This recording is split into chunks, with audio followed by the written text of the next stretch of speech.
What is up, you guys? Hello, how's it going? I honestly feel like I haven't really talked to you in a long time. I did a little clip at the beginning of my last vlog that I just filmed a few days ago, but other than that, all that footage was from over 2 weeks ago now. And so many things are constantly shifting in the world, especially recently, and I haven't done an update kind of video in a while for quarantine. It was like April that I did my last one when more things were kind of up in the air, and I'm starting to make some tentative plans for the future.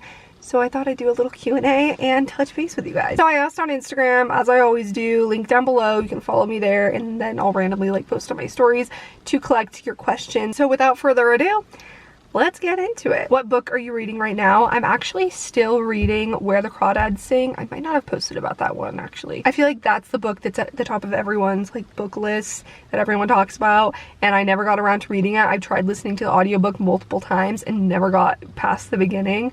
And I don't know, you guys, like, oh, I did post about it on Instagram, but I'm still in the middle of it. My friends and I are doing like a mini book club thing, and I think only one of us has finished it so far, and I don't know why, I just don't find it that enticing. I don't know, I'm like 60% of the way through it, and I like the writing and I think it's a good book, but I'm just like not that interested. Like, I don't really care about the characters, or I don't know what it is, but I just think it might be overhyped. Does anyone else feel that way? I don't know. But next, I downloaded White Fragility, which is like another top of everyone's book list. Since this whole conversation of race and kind of racial injustice in America has taken hold the last couple weeks, White Fragility is a book that a lot of people have talked about. There's a grouping of books, I think, on like racial justice issues in the DC Public Library. I'm actually still a member of DC's library system. So if you guys are also in the DC area or you're part of the library, they made all of those copies of ebooks of, I don't know the exact titles, but they have a grouping, you can look on their website, of those books where you don't have to waitlist, and they have like infinite copies. So I think that's awesome. It's free. I would totally suggest, especially if you're like a Kindle person, e-reader, make an account with your public library. Just search your city's public library. I've said library so many times, I'm starting to sound like a second grader that says library. You can join for free, and then you can borrow books and such for free. So take advantage of your tax dollars. Join your library. Do you feel connected to your astrological sign? I honestly don't really know. Like, I go back and forth. The whole, like, in the big picture theory of astrology, I don't really believe it. You have this predestined personality because of when you were born. Like, that doesn't really make sense to me. But at the same time, I do feel like I fit a lot of the Gemini criteria. I come across those memes all the time on Instagram of like Gemini things, and sometimes I repost them just because they're like so on point and funny, but I don't know, like, I think it's fun, but I don't like to my core believe it, if that makes sense. I'll read you a short synopsis of a Gemini. 7 key Gemini traits: adaptable, outgoing, intelligent, indecisive, impulsive, unreliable, and nosy. I don't really think I'm nosy necessarily, but I feel like the other ones are pretty applicable. I just like to feel like I belong to something, so I repost the memes. Would you ever consider making a podcast? I'm going to answer this diplomatically with a question, which is, what 20-something-year-old person who's felt lost in the world hasn't considered making a podcast at some point? This question: how do you find happiness and fulfillment being alone? I'm struggling.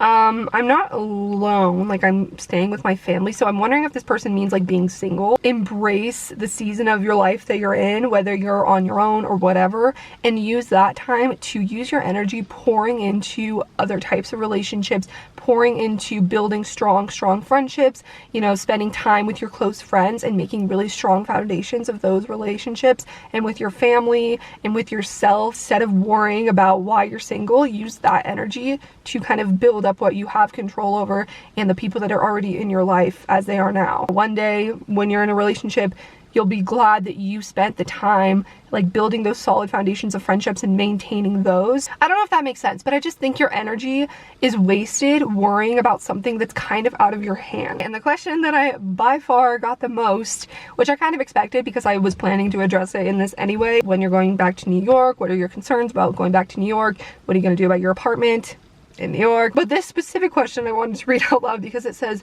when do you plan to return to NYC? Brooke Michio is moving in July.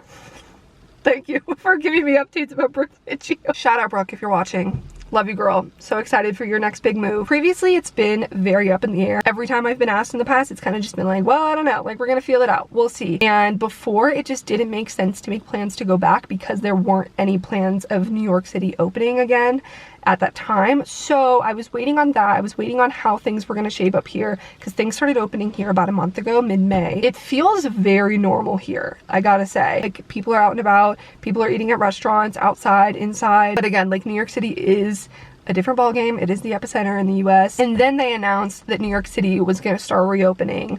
I think last week they started phase 1. And I definitely wanted to go back before my lease is up. My lease is up at the end of July. I don't think I'm going to move at this time. I don't know. Like, I'm still kind of torn, but I definitely want to go back and give myself plenty of time before that, where I can like reassess, decide what I want to do, give myself time if I do end up wanting to move to a new unit or apartment or whatever it is.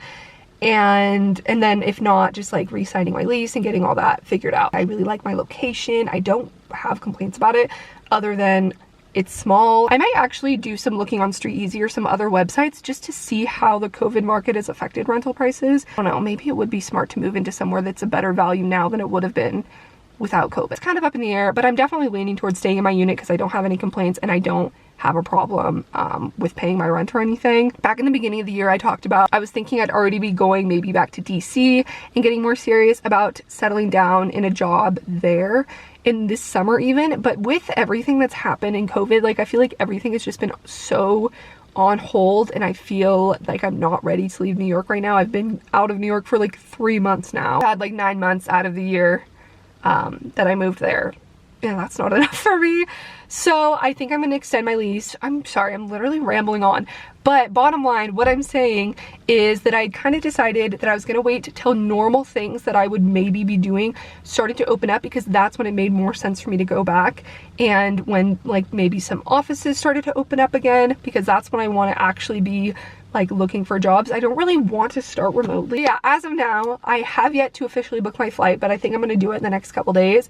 And I'm planning to go back to New York at the end of June / beginning of July, because then that gives me a solid month to get my shit together before my lease is up. By then, I'm pretty sure New York City phase 2 is supposed to be last week of June, and that's when like restaurants would be opening up and things would feel a little more normal. I know there's a lot of risks in it and traveling and everything, and I understand, but I do have to go back. We have seen a couple people. My sister came to visit for my dad's birthday earlier this month, and I've slowly like had contact with a few close people who've also been quarantined. I haven't been going into crowds or anything. And now that gives me a couple weeks just to like go back to just being with my immediate family to make sure I don't start like exhibiting any virus symptoms before I travel. Then once I get to New York, obviously I live alone, so it'd be completely fine for me to quarantine myself. I can get my groceries delivered and everything. A lot of airlines are like doing the best that they can with cleaning and blocking off some seats so people stay further apart, everything like that. So it's just kind of inevitable. I've kind of just come to terms with is that this isn't an on and off switch of, okay, quarantine's over, life is back to normal, everything's good, resume all activity. It's just like a very gray area where you kind of just have to take all the advice from CDC, because this is kind of the reality that we're all living in until there's a vaccine, and still am taking it very seriously. But at the same time, like, we have to find a way to make decisions that are sustainable to a lifestyle that might have to take the next couple of years or however long it takes to get a vaccine. I do have to go back to New York at some point. I do have an apartment there that I'm paying for, and my lease is going to be up. I'm going to do it the best that I can to be as careful as I can. But also, like, I can't just quarantine myself forever here. So that's the plan. Things might change because I haven't booked anything 100%, but I think that's like my plan right now, and that is just what makes the most sense for me. Also, with my insurance and everything, I have New York State health insurance, like, on my own. I'm not on my parents' plan, and it's like very difficult for you to get covered outside of the state where your insurance is, in my experience. And I can get covered for testing and antibodies and everything back in New York. I'm not just gonna like go back and pretend that it's all over. Like, we have to find a way to find a balance between being smart and living our lives. If I do end up moving, which I really haven't thought about that seriously because I do love my apartment so much, I don't know how that would look logistically with everything going on with the virus. I know that people have moved during the virus, and moving companies and everything have been taking as many precautions as they can. But if you guys have done a move during this coronavirus time, like, please let me know how it went, especially in New York. I'm very curious. We'll see. I'm gonna do some sleuthing on the internet. What's something you've learned about yourself during quarantine? I think that's a great question. Something I've learned about myself, I think I've learned how important it is to take time to be alone with myself and my thoughts. In New York, when I was working, and then I'd go straight from that to like going to a workout class with someone after work, and then like going to drinks or whatever, like I was constantly trying to fill my schedule. And I remember I had a day where my plans fell through for the day, and I was like, what am I even supposed to do? Like, I don't spend time alone anymore. And even though I lived alone, like, I never really spent time with myself. I never had days where I just like stayed home voluntarily. I think it's been so nice in quarantine where I haven't had to be doing something 24/7, and I've had more time to be alone with my thoughts and like taking a walk in nature and just thinking. That's been so good for myself and my mental health, just like really getting to know myself on that kind of level and just being alone with my thoughts. Like, I think I need to take more time to do that. I don't know, I guess that's why people tell you to meditate. Giving yourself an opportunity to be kind of reflective and check in with yourself every so often. Not just constantly forcing yourself to be busy. Last thing I'm going to answer is, what is something you've kept off of social media? Could just be the topic, not specifics. So I've talked about this kind of before. One that I've talked about before is like relationships, dating stuff. I kind of briefly like touch on vague dating questions, but I've never really gone into my own personal life that way, just because I feel like there's so much risk and not really much reward in sharing that online, unless you're in like a very stable long-term relationship that you feel so confident in. Like, I wouldn't put it online like when I'm dating someone casually or whatever it is. Like, I just don't, I don't know, I'm just like the kind of person that doesn't want other people's nose in my business. You know, I don't care if people like comment about me or have their own criticisms about me, because it is my social media and I'm putting myself out there. But I get really sensitive about people talking about other people in my life, so I am really protective of like putting my friends and family on YouTube, and I just can't imagine at this point putting like a relationship or someone I'm dating on my channel. I don't want to open them up to that criticism and people digging into their past and all this stuff that's just like unnecessary. So personally, I don't put relationships and that kind of thing on my channel. I don't put a lot of family stuff. I do vlog with my parents, and you guys like know them well, but I don't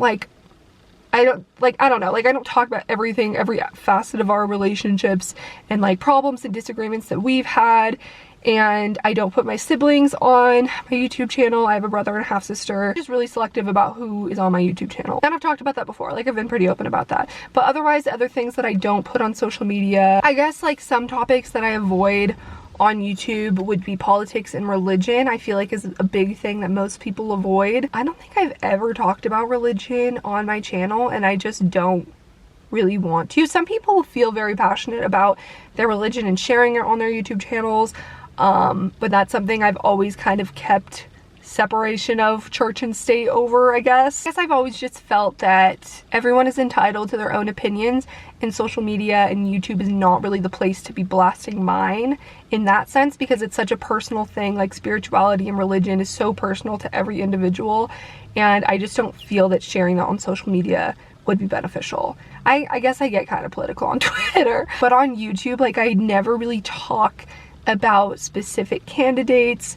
or politics. Like, I feel like I've gotten a little warmer to it, especially as things have gotten more high stakes and kind of dangerous with some political rhetoric. I feel comfortable talking about broader political topics, but I don't really get in the specifics of certain candidates. I feel like it's pretty clear if you watch me a lot or like follow me on Twitter, like what my views kind of are. All I'll say on here is like, please do not vote for Donald Trump. Please vote Trump out. I'm very anti-Trump.